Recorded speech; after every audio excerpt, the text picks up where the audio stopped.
Gaano kaya katagal na magiging coach ng Magnolia itong si LA Tenorio kung sakaling ma-eliminate itong hotshots at hindi makapasok sa playoffs? Iyan ngayon ang tinatanong ng mga fans ng Magnolia dahil so far very disappointing yung nagiging laro ng hotshots dito sa PBA Commissioner's Cup. Ang ganda nung revamp nila, no? May mga kinuha bagong players katulad nila Javi Gomez de Leaño, si Chris Kuhn. At syempre, naging focal point na nagko-concentrate na yung kanilang game dun sa bago nilang players katulad Jerome Lastimosa at ni Xavier Lucero. Pero hindi yan nagtatranslate sa panalo at natatalo pa rin itong Magnolia Hotshots, no? Kaya nga marami nagsasabi na baka hindi magtagal dyan itong si Tenorio. Kahit sabihin natin na iyan ay ina-point down ni Francis Chua, tandaan natin yung nangyari sa San Miguel, ina-point din niya si George Gallen, pero nung sinabi ni Ramon Ang na ibalik sila yung Austria, wala din siyang nagawa. Kaya nga ngayon, posible siguro na si LA Tenorio baka matanggal din yan kapag hindi nag-improve ang performance ng Magnolia.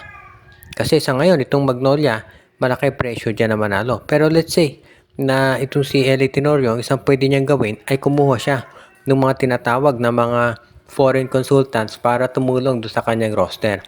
Kaya for example, no, pwede niya kunin si Tab Baldwin na maging consultant para tumulong do sa kanyang lineup.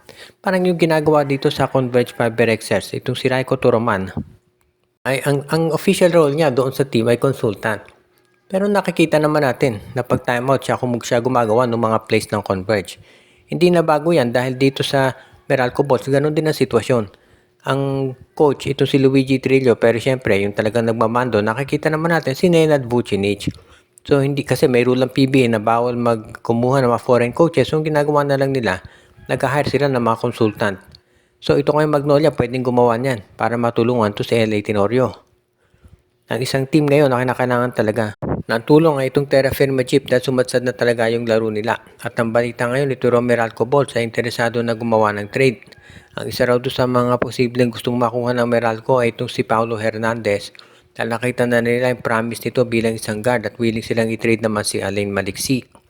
Sa panig ng Terra Firma Jeep, sa tingin ko tatanggapin nila itong trade na yan dahil si Alain Maliksi ay isang scorer at yan ang kinakailangan ng kanilang roster. Dahil itong lineup naman, itong Terra Firma Jeep talaga, kulang sa scoring yan. Masyado silang nagre-rely dito kay Jeric Ahanmisi at kung naguwardya na si Ahanmisi, wala nang nangyayari doon sa lineup nila. At yung laro no kanilang import, ang laki ng binagsak. Kaya marami nga nagtatanong kung ano ba nangyari dito.